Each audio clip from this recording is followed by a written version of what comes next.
Hello YouTube, welcome to this new Q&A, and this one is about hypertrophy, number 3. So it should be longer than usual just because we got a lot of good questions for the number 2. If there are concepts you don't understand, please refer to the hypertrophy series. Most of them are explained in details because I tend to go in depth in those videos because the people tend to have very good questions that need to be detailed. So, first question. Azur Yamin. Whenever I squat, I can't stop without a pause. I have to pause at the bottom. If I don't, I can't get out of the hole. I mean, I can't squat without a pause at bottom. So there are two things here to consider. One, the hypertrophic benefits of a pause or no pause. Two, the technical reasons why you can't squat without a pause.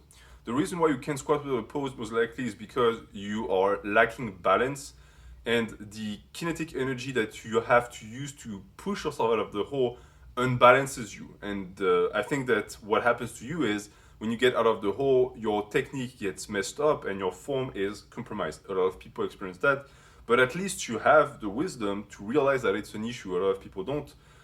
A lot of people go down in the squat, and when they go up, the way their body looks and the technique they apply when they go up resembles something that could be more acquainted with a good morning. It's not really a squat anymore. Your torso angle should be the same when you go down, when you go up. If it doesn't, it means that the strength necessary to push yourself at the bottom with a vertical-ish torso is not there, and therefore it needs to be trained. So in terms of technique, it needs to be trained. You need to train it. And the reason why you need to train it is because it is a necessary skill. It's going to become necessary because you can squat much more weight when you actually do a touch and go, quote unquote, where you don't pause. And eventually you might find that you're going to plateau on the pause squat. And the issue is that the pause squat is it's utilized as a variation of the squat so that you can progress on your barbell back squat because it's a tougher variation. But you're just stuck with a tougher variation now. You don't have the main mover, so that's going to become an issue. The second issue is going all the way down on the squat is going to put more stress on the lumbar spine and the posterior chain. That can be an issue if you end up injuring your lower back one day because it's going to be tougher to stick to the one variation of squat you know how to do. And even though some people disagree with that, I think there's an issue of understanding, but going parallel with the squat, the barbell back squat, is going to be the best for your quad. And the reason why is not necessarily because the range of motion that is shortened is best for the quads. That's a legend, that's a myth. When you go below parallel, the quads also get stretched, they're also involved. So at the same weight, if you go all the way down on the squat and you pause, especially if you pause, you are going to get better benefits in terms of muscle fiber damage. That being said, in reality, you won't use the same weight.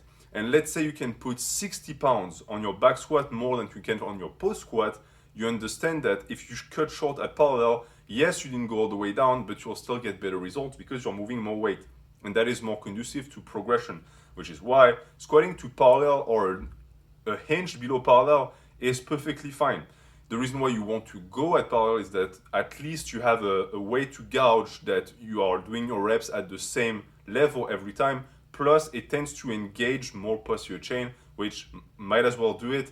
The issue with quad squats is they tend to really stress the knee as well, and there is no point. So at least go to parallel. But what I would say for you is, don't stress out for the hypertrophic benefits now because the pause squat, as I just explained, is an excellent way to actually get big quads. You need to progress towards squatting with a bounce. And by bounce, I mean not necessarily to go and dive bomb the squat, but knowing how to reverse the negative into a positive. That is a skill that is going to be needed, so you need to train it. Train it with 50 pounds and just get good at it and add weight.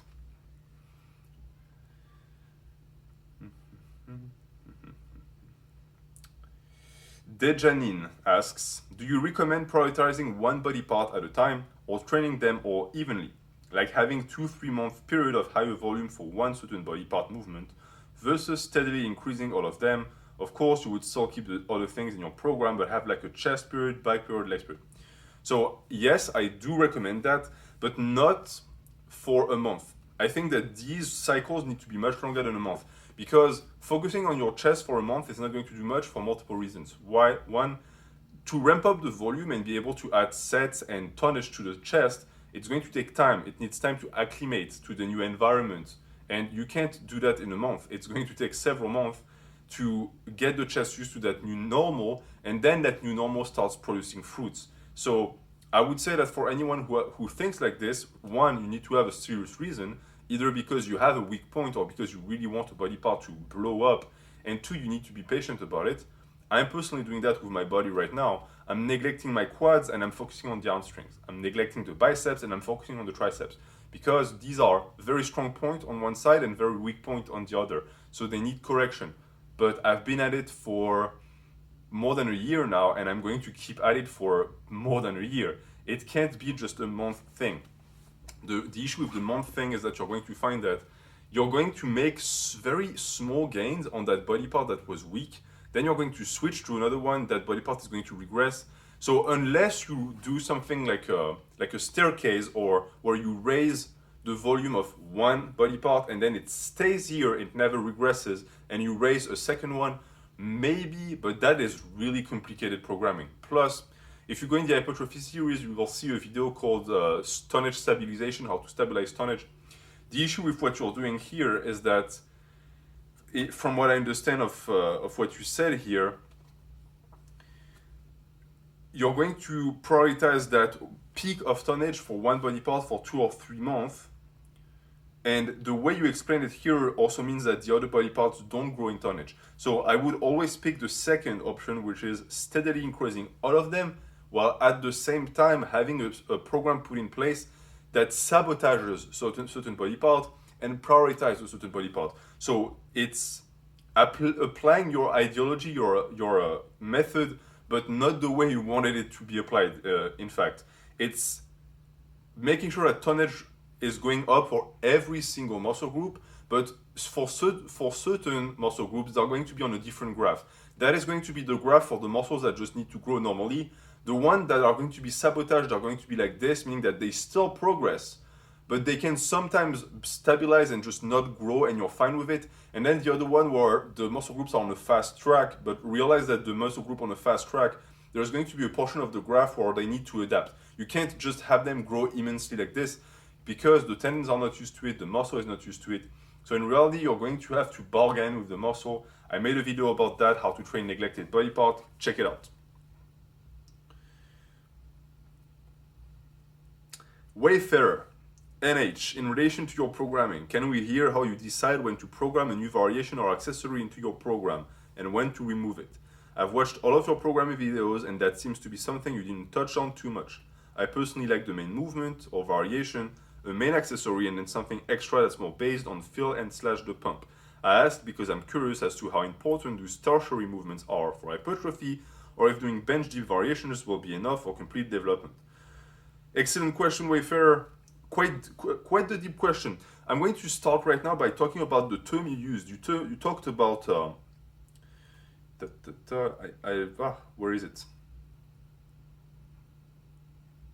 Tertiary movements. Okay, so you think of movements within a hierarchy of ranking, from what I understand, which is great. That's how you're supposed to program, and you also count them. So for you, if you talk about tertiary movements, you will have bench, dips, and close grip bench. So the third movement is the tertiary movement. I like that you think like this. Understand that you can go way beyond that, meaning that as long as the range of specificity is respected, you can go up to 4, 5, 6 movements if needed. But within that group, there needs to be that specificity aspect. For example, to me, if you have bench and dips, you've already strayed far enough from the specificity of an horizontal press that it's going to restrict the choices that you can apply afterwards. For example, if you do bench dips, it also means that either you prioritize one of the other that is going to be gifted more variations because you decide that one of the two just feeds the other, or you give them equal treatments, which is possible, but I don't recommend. I really do think that when it comes to horizontal presses, people who can do dips should be doing dips.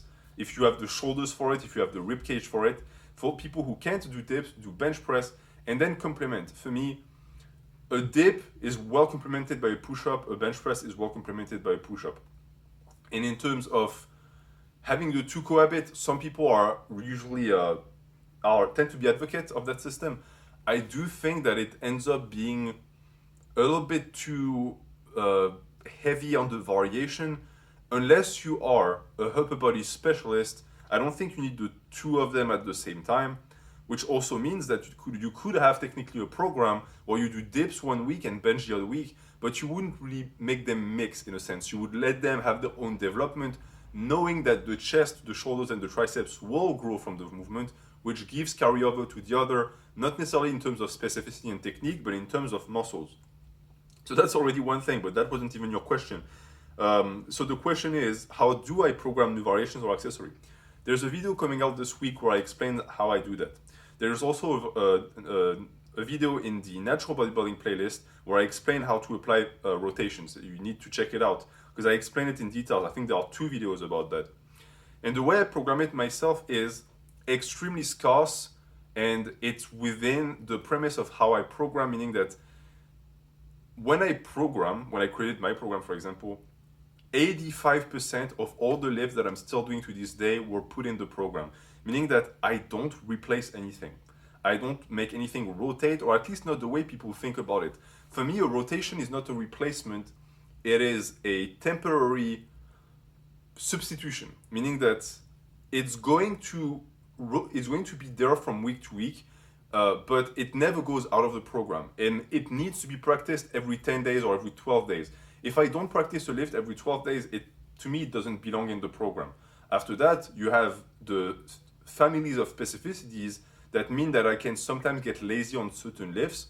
For example, a good morning, I don't stress out too much if I can practice them because they're a hip hinge. And I know that they're a type of hip hinge that doesn't require much technicality. Same for something that is within the same family, like a Romanian deadlift. I don't stress out too much. The lift that I want to practice the most are going to be my main movements, like the deadlift, the squat, because they require me to stay technical.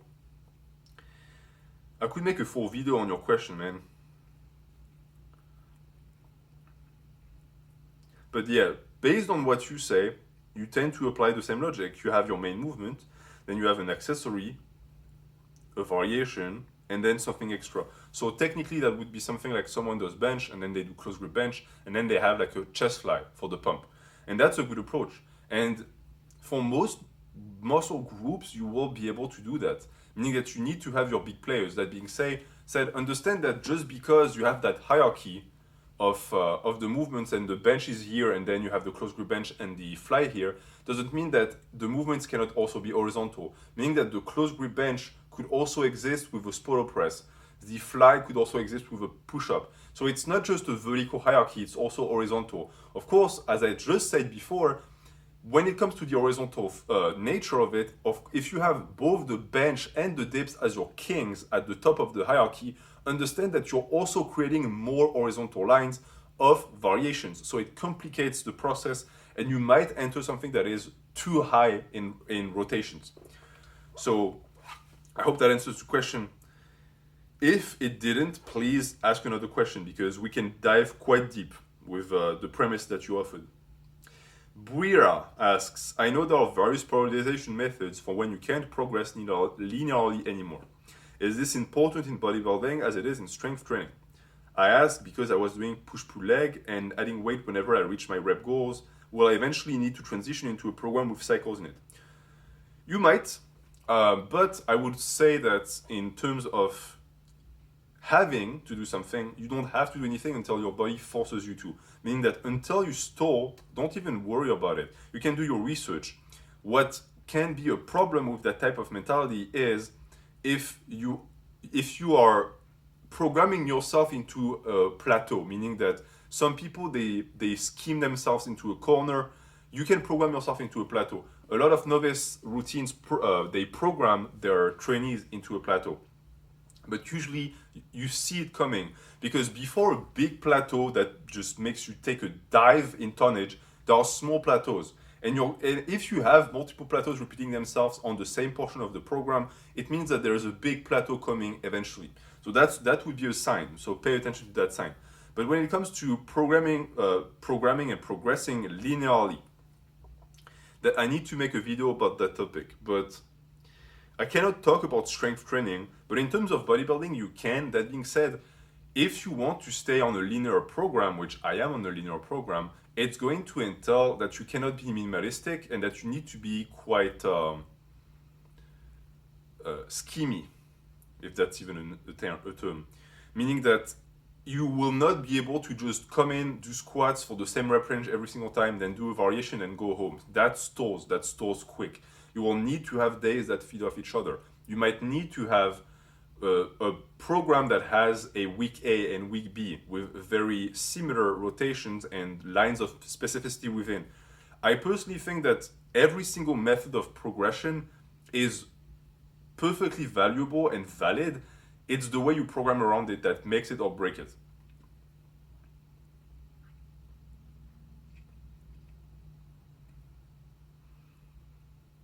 Okay, this one. So we have Zarif Akhtab.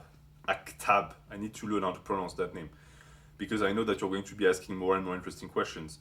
So he has a very big question that you can go read. It's in the Hypertrophy Q&A number 2 in the comments. We've had a discussion in the previous Q&As and we're expanding on the topic of volume intensity manipulation and intensity windows. So he's explaining to me how he's working with his volume, how he's keeping it stable, and how it relates to his tonnage. And he was keeping a close tab on the way his tonnage evolves, and he noticed that, of course, the tonnage grows from session to session, but that it's not. It was sometimes expansional, sometimes it's stabilized, but it wasn't always related to progress. And it's a good question. It's a good remark. And the question he asked, because I need to state it,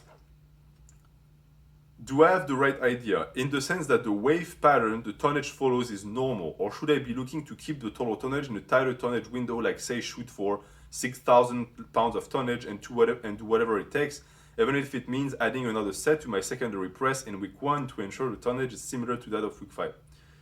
Okay, so I would say no.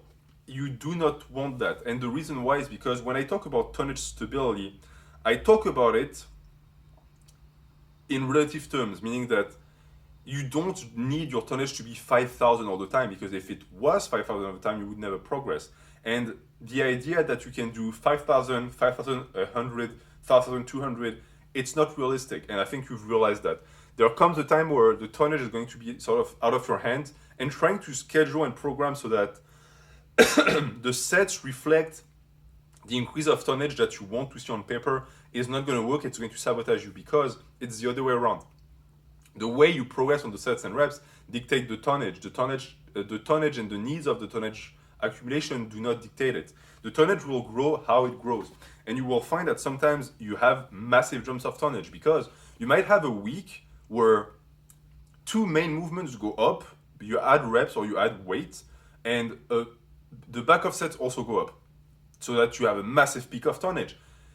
That needs to be controlled, right? Because if it results in a plateau afterwards, you messed up. So sometimes you have to sandbag. It's fine to sometimes see a movement go up and think, okay, the other movement is going up. I want to prioritize the other movement. Let me just stay at the same weight and the same reps for this movement. Work on technique, maybe modify the tempo, and see how that progression on the first front goes up. For me, sometimes it happens. My squat and deadlift both go up, and I'm like, okay, this is going to be taxing because I'm experiencing an increase of tonnage on the 2 movements where I move the most weights on the same week where I'm going to have to train them both. Let me sandbag one and prioritize the other. That is something that if you start thinking about training in terms of tonnage, you will have noticed, and this is the reason why you noticed, Zarif. And you can continue your calculus, that's not an issue, just don't obsess with it. The goal is progression, and most of the time those calculus are going to be useful when you store on your progression, because you're going to be able to pinpoint where the tonnage leak is coming from or where the plateaus are coming from. Matt, with 2 T's, asks, what's your opinion on weighted carries for hypertrophy, farmer walk, sandbag, etc.? So weighted carries for hypertrophy are going to be extremely good for the traps, the shoulders, the upper back in general, and the forearms.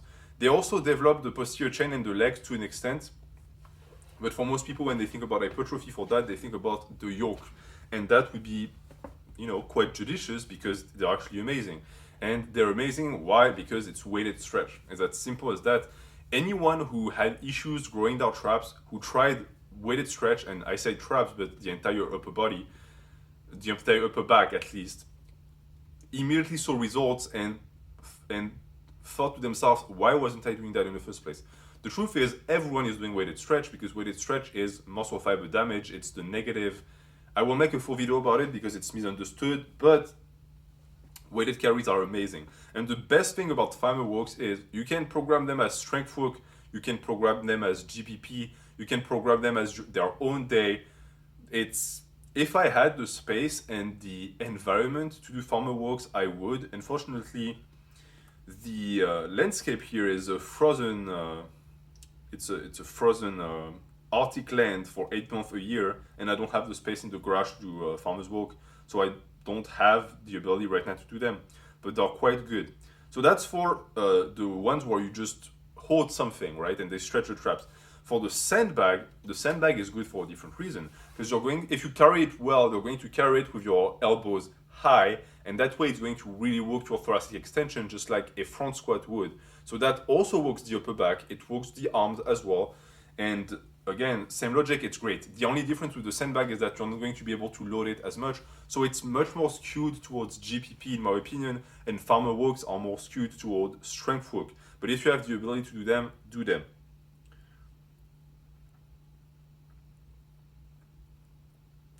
Nomino X asks, best rep set volume for increasing bench press strength. So I don't do strength, so I'm going to ignore that. I'm going to talk about strength in terms of hypertrophy, in terms of tonnage progression. And to me, I really like personally the 4 to 8 reps on the bench, but it's because I have capricious shoulders and I need to be really nice with them. But I also think that for a lot of people, they go too low on the volume on the bench press, especially on the variations. You can do something like a 6 to 10 on a post bench. You can do something like an 8 to 12 on a spotter press. My favorite rep range and set of all time for a bench variation is 6 to 10 reps for 4 sets on the close grip. I progress with this so fast it blows my mind. So I advise that. Question for Q&A number 3 by Sanath Rajesh. How would you recommend progressive overload on smaller muscles such as the rear delts and lateral delts? Do you isolate them with dumbbells? Yes, actually I only isolate them with dumbbells.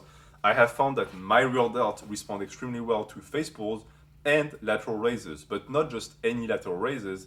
I do Arnold raises and I do Meadows raises. They, to me, are amazing for the rear delt and the medium delt. So I recommend that people do that with them. Overhead press might work for some people who are gifted, but for me, it grows my front delt. And in terms of progressive overload, those are small muscles. You don't want to ego lift on those muscles. And personally, I add per hand, I think it's per hand. So I add 2.5 on each side of the dumbbell. So I go up in increments of 5 pounds for this. And I always stay in the 6 to 12 or 8 to 12 rep range. So if I progress, I can always just get 8, 7, 6 reps and go from there. I never have the issue of not being able to hit my rep count, and I never go below 6 reps on that type of movements. And in terms of frequency, when you start isolating something like the rear delt, they're going to be cooked quick, and you need to give them their time, because if not, you might injure yourself, or you're going to create a relationship with the isolation training that is going to be poor. So I would recommend only once a week, 3 sets. Then do 2 times a week, 6 sets. Then you can go up to 4 sets, and then eventually you can train them 3 times a week, 4 sets. Abbott, could you speak about athletic movements and how to program them? I'd be interested in hearing your favorite movements that correlate highly between athletics/hypertrophy beyond just the basic strength movements. Okay, so that's a rabbit hole, because I'm not athletic at all. I cannot remember the last time I jumped in my life.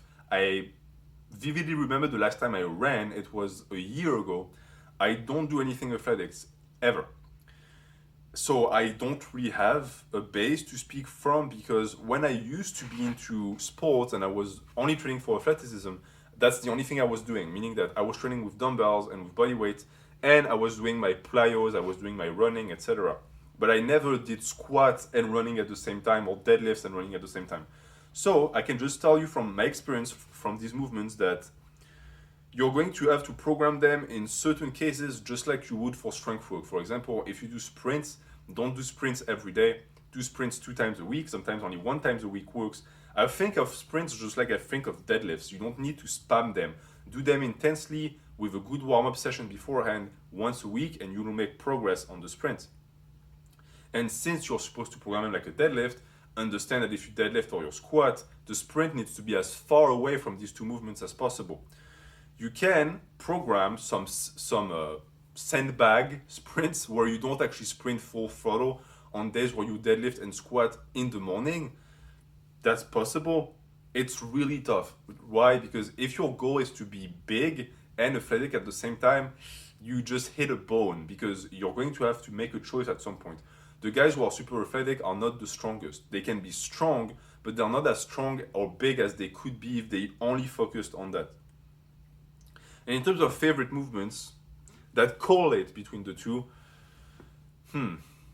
I really like high pulls with a full triple extension. So if you look at my playlist, they're called Toshiki raises. They're not super focused on the range of motion of the arms for the high pull. They're just focused on getting the bar up by extending the ankle, the hips, and the knee at the same time.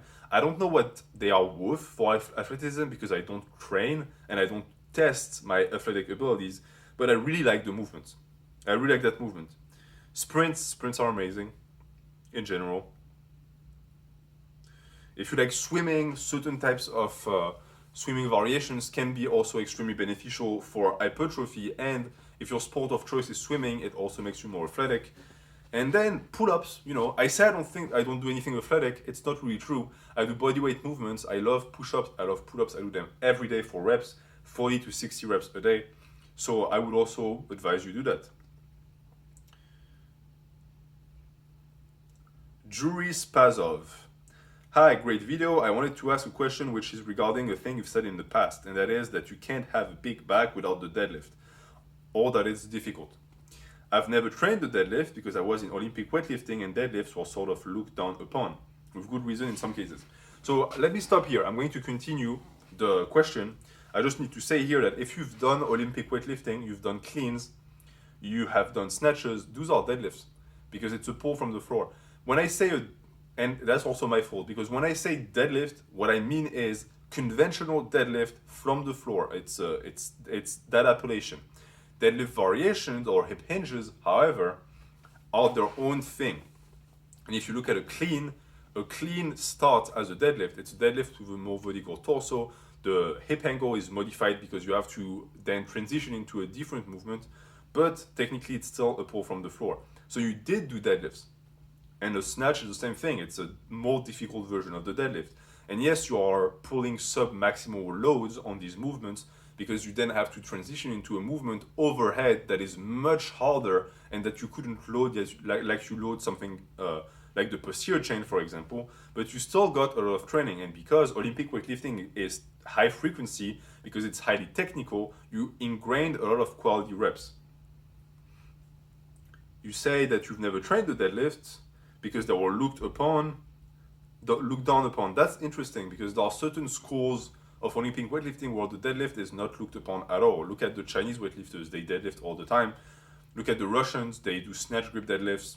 And of course, it's not their bread and butter, because most of the time an Olympic weightlifting program is going to be mostly snatch and cleans and clean and jerks and variations of them. And then you have movements that they do for strength/power, like the squat, the front squat, the deadlift. And the deadlift tend to be neglected, I agree. And depending on who you followed in terms of teachings, it might have been more neglected. And you ask, you say you've done a lot of cleans, lots of high pulls, pull-ups, cloak-off trap pulls. If one were to do all these exercises scattered about on lower days, do you think a big bag would be achievable? Both thickness and width. Well, first off, pulls from the floor will do nothing for your width. Meaning that when I speak of width, personally in my mind, I think of the real delts and I think of the lats. That's width because that's the exterior portion of the back. My back had zero width when I was just doing deadlift. It was thick, but I had zero width. The width is going to come from vertical and horizontal pulls because you need some level of elbow flexion to engage those portions of the back. And yes, some people are gifted. Some people naturally with their bone structure, their arms hang and it stretches their lats and they get amazing hypertrophy in their lats from deadlifts.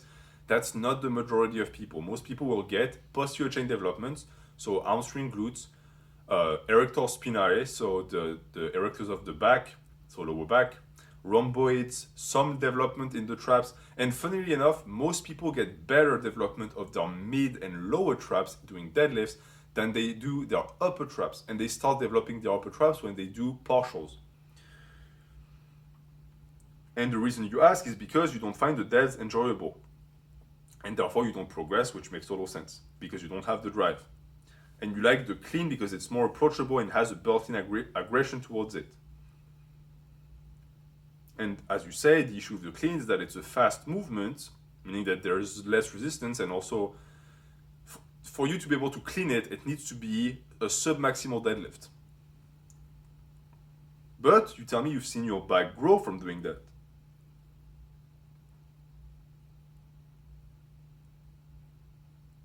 And then you ask, why did your back grow from doing explosive movements? Because an explosive movement is still a movement. Whether you do it explosive or not, if you do enough of them, you accumulate tonnage. And if you progress on them, you accumulate more and more tonnage. So, very good question. And I would say that if you don't like standard deads, but you still do pulls from the floor, in my opinion, you're not neglecting anything.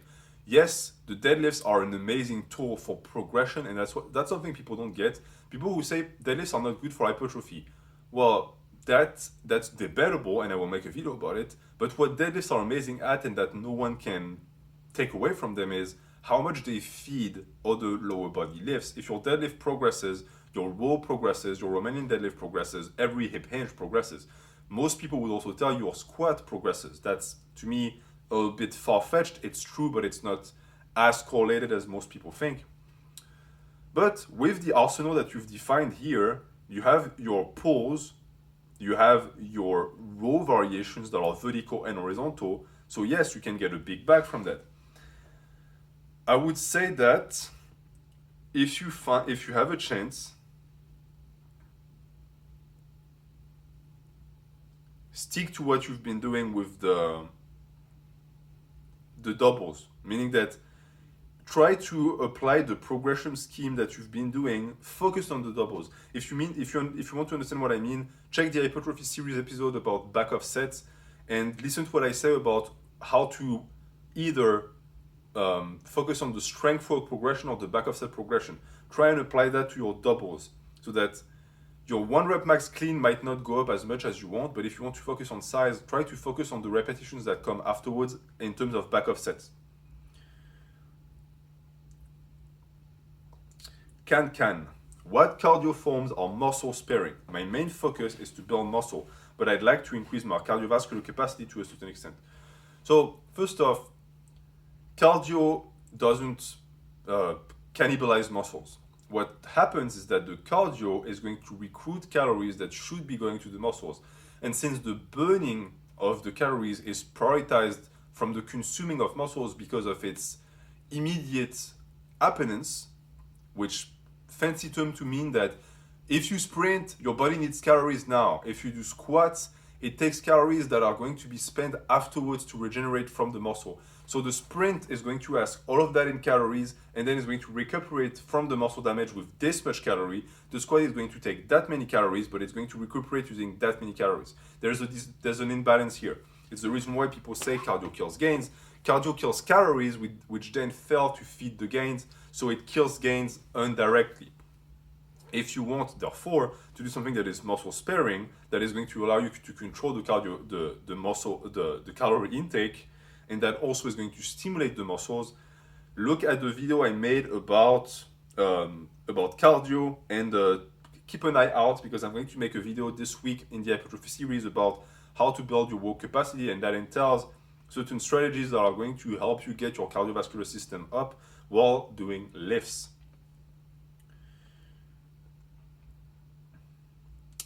Serenity Now asks, what's your view on drop sets and rest pause? So I made a video about it. It was a video about shocking the muscle. I like these principles. I don't think they're bad. That being said, they shouldn't be applied to strength work. They shouldn't be applied to the main movements that you want to see progress. These are methods to accumulate tonnage. And it's not going to be bad quality tonnage, but it's not going to be the highest quality either. So it cannot be your bread and butter. There are tools. There are something that are going to come afterwards. Ego Abaziama. Is there a reason to not perform the negative on the deadlifts? I cannot think of another exercise where the negative is suggested to be completely avoided. Deadlift may be unique in that aspect. And so does the overhead press, as you saw, mentioned. And you say you don't buy the negative causes injury argument since we have more strength in the negative and it's a reversal of the same movement we just did safely in the concentric. Well, first off, you are assuming that people do their deadlifts safely. I can tell you that most people I see deadlift, they don't do them safely. And the reason why people say the negative is higher in terms of injuries because you do your positive, at the end of the positive, you're tired. So you did the positive in the freshest state, which preserved you from injury, and now you have to go through a slow negative. And the difference is that when you were doing the positive, you were pulling the weight.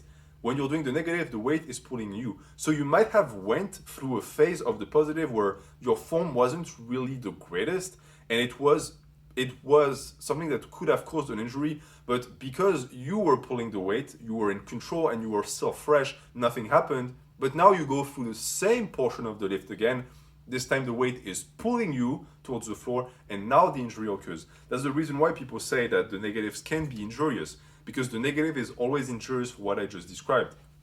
Sometimes it's also the fact that the reversal of forces, like the squat, for example, is the point of the lift or the form tend to take a hit, and it's also the portion of the lift where the body is the weakest. So that's why the injury tends to occur here. And then you say you don't see people saying RDLs are dangerous and it involves this negative motion. Yes, but RDLs are done with sub-maximal weight and are done for reps. I have seen people do RDLs for reps of 3 or singles, and every single time I see that, guess what I also see? It's a partial. They stop at the kneecap. A Romanian deadlift is a reversal of a deadlift. You're supposed to go all the way. The plates need to be this close to the floor. You don't bounce them and you go up. If you do below the knee, you're not doing a Romanian deadlift. You're doing a Romanian rack pull in a sense. Is there anything wrong with a reasonable negative, not super slow, that doesn't result in slamming the weight onto the ground? Or could there be hypertrophic benefits by not throwing away the negative on the deadlift? Yes, there is. Anyone who says otherwise doesn't understand the negative portion of a lift.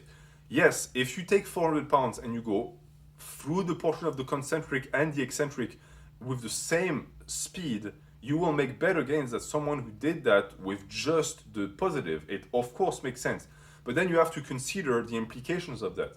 The guy who did only the positive is going to out-rep you because you're getting tired by your negative. He's going to be less injury prone because, as I explained, the positive is the safest portion of the deadlift. And he's also going to out-progress you because he's only doing the positive. Plus, he's going to out-progress you on every single hip hinge. Why? Because, and I'm going to make a video on deadlift about it because people never think about that specific aspect of the pulls. The limiting factor of a pull is always the positive, always. When you fell on the Romanian deadlift, you don't fail during the negative. You fell because you can't get up with the weight. So how do you get your positive to grow? You train the positive with the heavy deadlifts. That way you can focus on the negative on the Romanian deadlift. And I think that your question is not misguided, but you have the answer. You gave me the answer. Sorry. Is there anything wrong with a reasonable negative? No, but it needs to be applied outside of deadlifts. You need to be doing your Romanian deadlifts. You need to be doing your hyperextension. You need to be doing something that stretches the hamstring, but it doesn't mean that we're going to stop deadlifting heavy from the floor. I'm going to make a full video about it. I don't want to spoil too much, but that's pretty much the mindset behind that. Okay, many more questions than I thought. So we are going to stop here. I'm just going to end up with one question by someone who I had a discussion with, and he was nice enough to wait for me to actually make that video, so I don't want him to wait another month. So it's Tommy Wizo, sounds like a French name. And he says, and I'm going to read it the way he wrote it because I liked his prose. You are wrong about HIT. Why isn't one set to failure enough? Is it the number one that scares you? I implore you to think about the nature of that one set. There's a mistake here. To go to absolute failure on the concentric, followed by failure on the static contractions and forcing failure on the eccentric. You don't think that one instance, 100% intensity, is enough to stimulate growth? Then how many instances are needed? 2, 3, 4, 5? This isn't an endurance sport, my friend. Anaerobic exercise is by definition high intensity. And I sort of started explaining something to him, and after that he said, I think that's not relevant. I'm just going to read that because it's fun. I told him that bodybuilding is an endurance sport, and he told me it's an absurd claim. How can bodybuilding be about endurance? You don't go to the gym for as long as you can. You should. If you know how to train, you should. You go to the gym to stimulate growth. There is no endurance aspect to this. That's literally all it is. Sorry, I'm already responding. Okay, no. Let me first respond to the first paragraph, and then I'll get to his second message. So, HIT, right? High intensity training, popularized by many people like Dorian Yates and Menser. It's a meme, okay? It's a quote. I know the people who follow that. They tend to not want to discuss programming. They really want to only do that one set of high intensity. What they fail to realize is that they're not the only ones who do that. I do that as well. The only difference is that I do many sets of high intensity. So of course I'm getting much more tonnage than you are. And the thinking behind that is not hard to understand. Between someone who, let's say, does one set of squat, and he finds a contraption to force the negative, he goes, let's say he does 110% intensity, which, by the way, doesn't exist. 100% intensity is the max amount of intensity. Anything beyond that is relative intensity, that is a transposed intensity window onto something that makes it 100%. What I mean by that is, if you have a partner to help you do force negative, the introduction of the partner modifies the intensity window. So even if you go to failure and you think, I did forced reps, so I went beyond failure. No, because the apparatus that led you to go to that failure created an intensity window that still represents 100%, if that makes sense. So, that in mind, even if someone were to find a way to go at 110%, that extra 10%, yes, represents super high quality tonnage, but if I get 2 reps at 90% and you got 1 at 110%, I still outdid you. And I just had to do an extra rep. Imagine if I do multiple sets. It's the entire idea behind it. It's the fact that intensity that correlates into high quality tonnage, because it's intense tonnage, doesn't make up for lack of volume. Volume and intensity need to go hand in hand. That's my issue with all of these guys who preach high intensity training. They don't do enough volume. And I also have never seen one of these guys have a good body. Meaning that I've never seen their body because they never show it. They always tend to have anonymous accounts. I mean, if you're going to say that your method is the best, show me your body. Your body should be amazing. And since your method is so much better than mine, because I do volume and intensity and you only do intensity, which apparently is the only thing that counts, shouldn't you be twice my size? And don't use Dorian or Menser as examples because they were on steroids, meaning that their methods are not relevant. And then there's the entire thinking behind that one set. I will say it, the people who only do that one set of intense work are lazy. And they hide their laziness by saying, oh, it's a hard set. Guess what? It's not. Because the multiplication of set is much harder than your one set. The hardship that you experience on that one set is irrelevant. I don't care how much you screamed and how much it felt like the muscle was going to burst. It doesn't represent intensity. Intensity is a hard number, it's not a sensation. That is super important. And then there's also the lingo behind it, going to absolute failure. What is absolute failure? An absolute failure is someone who's 40 and who doesn't have a job. That's an absolute failure. Failure for bodybuilding is when you can't do an extra rep. That's failure. There's no potential failure, there is no half failure, it's failure or it's not failure. And again, what failure means is that you have reached the top portion of the intensity window and you're at 100% of your relative intensity, which, as I explained, just because you managed to go to failure several times doesn't mean that you exceeded 100%. What you did is you went to 100% and then a method allowed you to go below so that you could reach 100% again.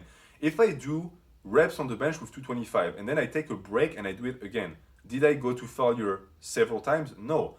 I let myself go back to baseline so that I could go to failure again. Is that the best way to train? No, because it's not high enough in volume.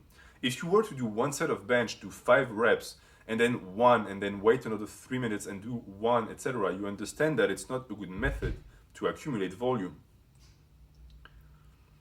And yes, one thing that I would agree is that your method is enough to stimulate growth, but at some point you're going to be limited because for me, for example, I have 6 sets of hard sets of high intensity. You have one. I can modulate my training around those 6 sets. You can't because you have that one set. If you can't make that one set grow, then what happens? And if you tell me, oh, well, it keeps growing. Okay, how much do you squat? Because by that logic, your linear progression of the squat should have never stopped since you started doing high intensity. You should be squatting 1,000 pounds by now. Do you squat 1,000 pounds? I don't think so. And I think also that all of the apparatus surrounding the thing where the partner helps you up and you do forced negatives, all of that is just a way to navigate around the fact that there is no progression happening. It's like people who rotate lifts all the time. It's to camouflage the lack of progression, which also means that the muscle is not growing. And then to go on his rebuttal, he says you don't go to the gym for as long as you can. Yes, you do. That's called intra-workout frequency, and it's a portion of lifting that you cannot do without, because at some point you can't just say, I want to go to the gym 3 times a week for 1 hour. That's the high intensity crowd. They want to be in the gym for as little as possible. First off, I question your love for the iron if you don't want to be in the gym for longer than 25 minutes. And secondly, it's a toddler's mindset because you're refusing to accept that programming is more than just intensity. Plus, you don't get that your intensity is also linked to frequency and volume. It's not just intensity training. It's also low volume training and low frequency training, which is not good. And in that aspect, the fact is at some point you're going to have to lengthen the sessions because you're going to run out of space to progress.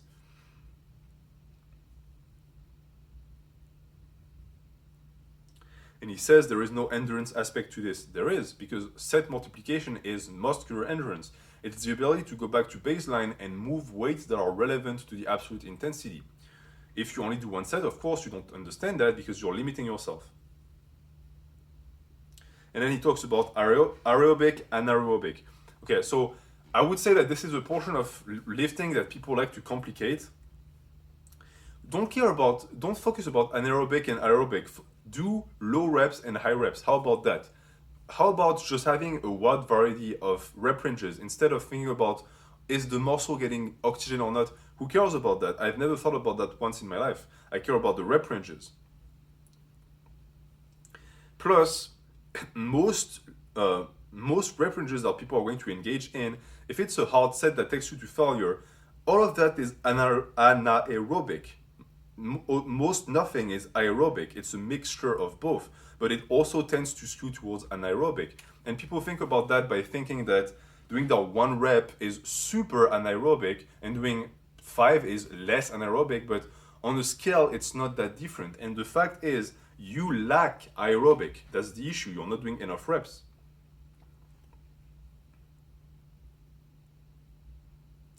And then he says intensity is the percentage of momentary muscular effort being exerted. Yes, you can call that RPE or percentages.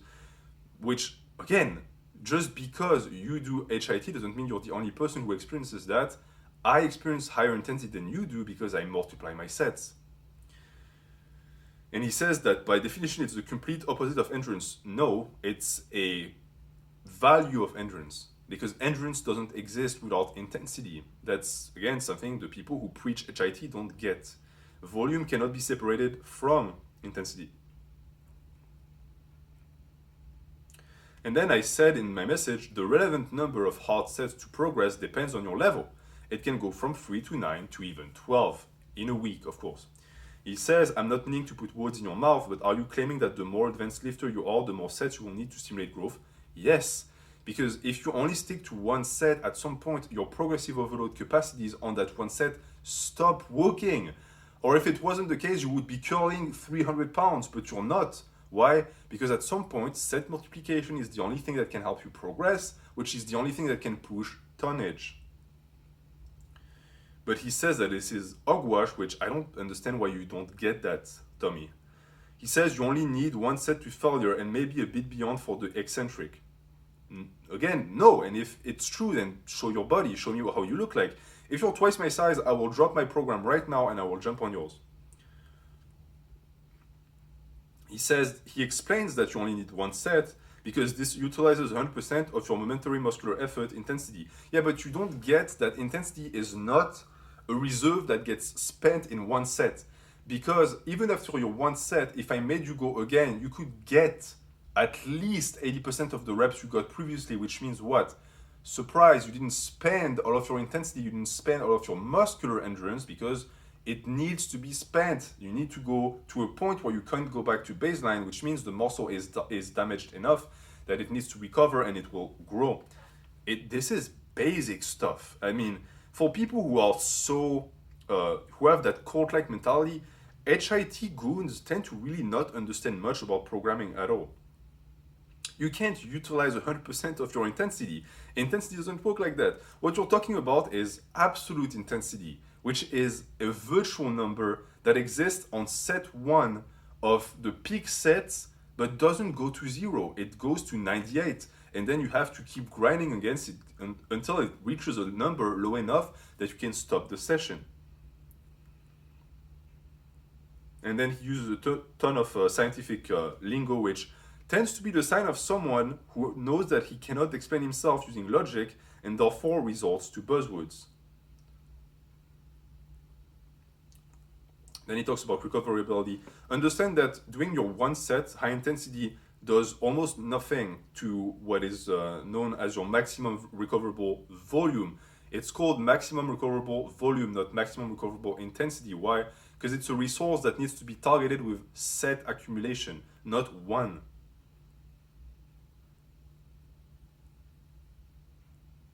And then he says the more sets you do to failure, the more you dig into recovery ability, hindering muscular compensation and overcompensation. No, unless you really have the worst work capacity of all times, one set of failure barely touches the surface. After that, you need to do more work, unless you don't want to progress, which is a different story. The more sets you do to failure, the more you dig into that recoverability until you reach either something that you consider to be enough work, or you reach the upper limit, which is maximum recoverable volume, which you will never even come close to with only one set.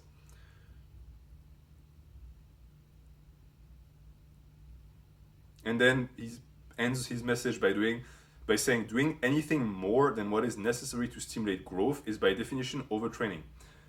I repeat myself, but if you can manage to have day in and day out growth from your one set with 0 breaks, you should have 25 inches arms by now, and I want to see them.